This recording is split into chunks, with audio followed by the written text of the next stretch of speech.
नमस्कार, मी पूजा. परिपूर्ण स्वादमध्ये आपलं मनापासून स्वागत. आज आपण करणार आहोत गणेश चतुर्थी निमित्ताने बाप्पांच्या नैवेद्यासाठी मोतीचूर लाडू. हे लाडू आपण बुंदीचा झारा न वापरता, बेसनच्या पुऱ्या न तळता, भजी न तळता अगदी सोप्या पद्धतीने करणार आहोत. जसे बाजारात विकतचे बुंदीचे लाडू मिळतात अगदी तसेच आपण घरी तयार करणार आहोत, पण अगदी वेगळ्या पद्धतीने. हे लाडू तुम्ही एक वेळ करून 2-3 दिवसांसाठी हवाबंद डब्यात भरून ठेवू शकता आणि हवं तेव्हा बाप्पाला नैवेद्य दाखवू शकता. आपल्या चॅनलवर बाप्पांच्या नैवेद्यासाठी केलेल्या वेगवेगळ्या प्रकारच्या मोदकांच्या रेसिपीज उपलब्ध आहेत. त्या लिंक मी डिस्क्रिप्शन बॉक्समध्ये देत आहे.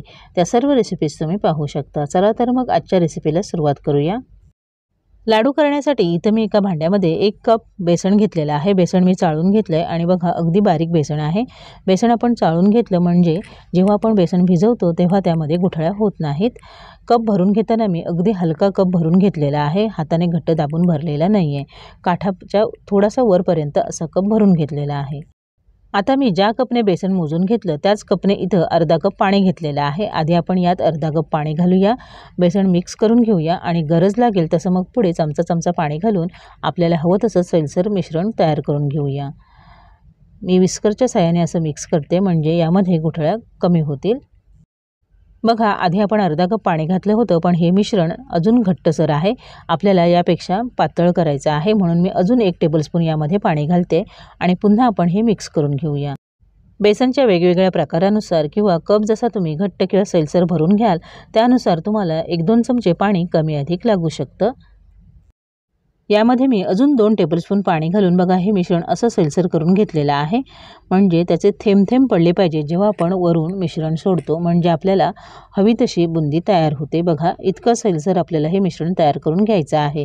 आधी मी अर्धा कप पाणी घातलं होतं, त्यानंतर थोडं करून 2 टेबलस्पून पाणी घातलेलं आहे. तुम्हाला थोडंसं पाणी कमी अधिक लागू शकतं. आता आपण बुंदी छान कुरकुरीत होण्यासाठी फक्त 2 चिमूट सोडा घालणार आहोत.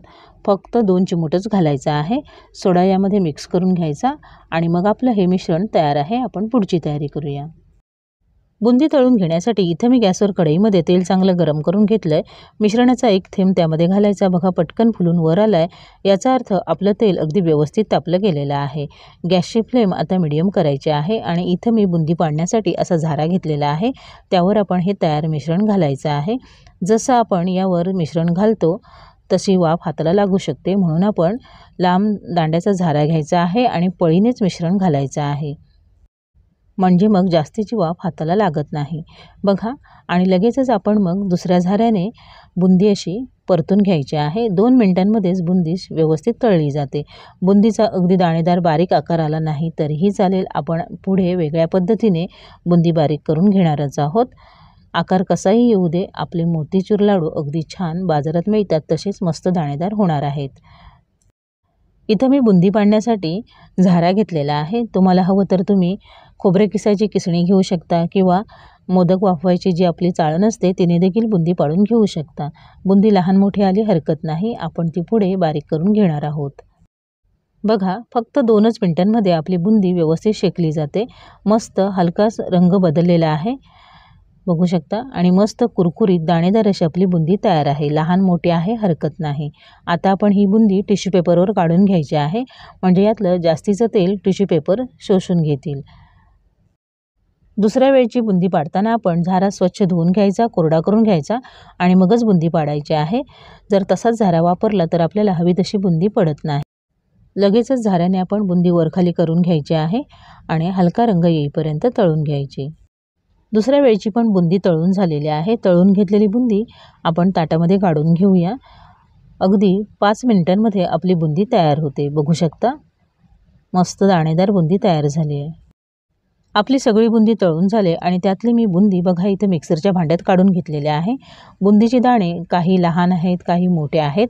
आपल्याला मोतीचूर लाडूसारखी दाणेदार बुंदी तयार करून घ्यायची आहे. त्यासाठी मिक्सरच्या भांड्याला झाकण लावायचं आणि मिक्सर आपण फक्त पल्स मोडवर 1 सेकंदांसाठीच फिरवायचं आहे, म्हणजे मग आपल्याला मस्त दाणेदार बुंदी मिळते. तयार करून घेतलेली सगळी बुंदी मी मिक्सरला लावून घेतली. बघा मस्त अगदी मोतीचूरसारखीच अगदी बारीक दाणेदार अशी आपली बुंदी तयार झालेली आहे. मिक्सर फक्त 1 सेकंदांसाठी पल्स मोडवर फिरवायचा, त्यापेक्षा जास्ती नाही, नाहीतर मग बुंदीची पावडर तयार होईल. बुंदी तयार आहे। आता आपण साखरेचा पाक करूया। त्यासाठी इथे मी गॅसवर कढईमध्ये 1 कप साखर घेतलेली आहे। 1 कप साखरेसाठी आपण अर्धा कप पाणी घालायचं आहे आणि आता गॅसची फ्लेम हाय करून साखर विरघळेपर्यंत आपण ढवळून घेऊया। बघा, साखर पण विरघळली आणि पाकाला उकळी आली। आता आपण यामध्ये स्वादासाठी अर्धा टीस्पून वेलची पावडर घालूया, मिक्स करून घेऊया आणि यानंतर आपण यामध्ये 2 चिमूट केशरी रंग घालायचा आहे। जसे बाजारात विकतचे मोतीचूर लाडू मिळतात तसा रंग येण्यासाठी इथे मी केशरी रंग घातलेला आहे। तुम्हाला जर केशरी रंग घालायचा नसेल तर 2 चिमूट हळद घातली तरीही चालेल। आता आपण पाक चिकट होईपर्यंत शिजवून घेऊया। लो टू मीडियम फ्लेमवर आपल्याला 1 तारी पाक तयार करायचा आहे। साधारण 2-3 मिनिटांनी आपण पाक चेक करायचा। 1 थेंब एका प्लेटमध्ये काढून घ्यायचा, 15-20 सेकंद थांबायचं आणि मग पाक चेक करायचा। बघा, मस्त एकतार येते। पाक जर 1 तारेच्या पुढे गेला आणि पाक घट्ट झाला तर आपण तयार करून घेतलेल्या बुंदीमध्ये तो मुरणार नाही आणि लाडू अजिबातच मऊ न राहता कडक बनतील।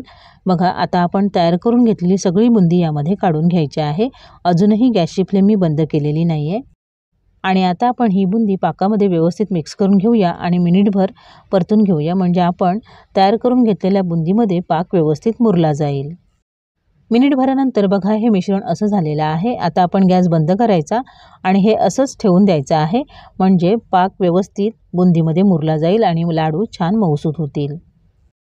जवळपास 15 मिनिटं मी बुंदी अशीच भांड्यामध्ये मुरू दिली आणि त्यानंतर एका भांड्यात काढून घेतलेली आहे। बघा, व्यवस्थित बुंदी भिजली गेलेली आहे, अजिबातच कोरडी झालेली नाही आहे आणि छान मऊसूत, तरीही मोकळी सुटसुटीत अशी आपली बुंदी तयार आहे।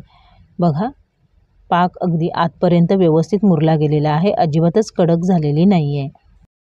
आणि आता आपण यामध्ये 1 टेबलस्पून साजूक तूप घालूया। असं वरून साजूक तूप घातलं म्हणजे आपले मोतीचूर लाडू चवीला अजून छान रिच होतात। साजूक तूप मिक्स करून घेऊया आणि सगळ्यात शेवटी 1 टेबलस्पून मगजबी घालायचे आहेत। विकतच्या मोतीचूर लाडूमध्ये देखील मगजबी असतात। जर तुमच्याकडे मगजबी नसतील तर तुम्ही ड्रायफ्रूट्सचे तुकडे घातले तरीही चालतील। आता पुन्हा एक वेळ मिक्स करून घेऊया आणि आता आपण लाडू वळून घेऊया। बघा, अगदी सहज लाडू वळले जात आहेत, अजिबातच हाताने दाबावे लागत नाही आहेत। पाकात ते व्यवस्थित मुरले गेलेले आहेत। पाक पण बुंदीमध्ये छान मुरला गेलेला आहे, अजिबातच बुंदी कडक झालेली नाही आहे। बघा, अगदी विकतच्या सारखंच आपला मोतीचूर लाडू तयार झालेला आहे। मस्त ओलसर आहे, अजिबात कडक होत नाही। 2-3 दिवस अगदी हे लाडू छान टिकतात। लाडू थोडासा हातावर गोल फिरून घेतला म्हणजे तो दिसायला छान दिसतो। यामध्ये फक्त चवीसाठी 1 टेबलस्पून साजूक तूप घालूनच आपण लाडू वळून घ्यायचे आहेत। बघा, सहज लाडू वळले जात आहेत। अप्रतिम चवीचे असे आपले मोतीचूर लाडू होतात। नैवेद्यासाठी अगदी आपण अर्ध्या पाऊण तासामध्ये घरी करू शकतो। मस्त दाणेदार मोतीचूर लाडू तयार आहे। अशाच पद्धतीने आपण सगळे लाडू करून घेऊया। बघा, आपले सगळे मोतीचूर लाडू तयार आहेत। आपण घेतलेल्या प्रमाणामध्ये मध्यम आकाराचे बरोबर 17 लाडू तयार झालेले आहेत आणि सगळे लाडू अगदी दिसायला छान दिसत आहेत। बघू शकता तुम्ही, मस्त दाणेदार असा आपला लाडू तयार आहे। आता मी तुम्हाला तोडून पण दाखवते। बघा, आतून टेक्स्चर बघा, जसे विकतचे लाडू असतात अगदी तसेच तयार झालेले आहेत। बुंदी मऊसूत आहे तरी ती दाणेदार आहे। बघा, अजिबातच चिवट झालेले नाही, चिकट झालेले नाहीत किंवा कोरडे पण झालेले नाही आहेत। हे लाडू 2-3 दिवस अगदी सहज टिकतात। अशाच पद्धतीने मोतीचूर लाडू तुम्ही घरी नक्की करून बघा। रेसिपी आवडली तर तुमच्या प्रतिक्रिया कमेंट बॉक्समध्ये अवश्य कळवा। माझ्या अशाच नवनवीन रेसिपीजसाठी परिपूर्ण स्वादला सबस्क्राईब करा। व्हिडिओ आवडला तर नक्की लाईक करा आणि तुमच्या मित्रमैत्रिणींसोबत शेअर करा। पुन्हा भेटूया अशाच एका नवीन रेसिपीसोबत। पूर्ण व्हिडिओ पाहिल्याबद्दल धन्यवाद।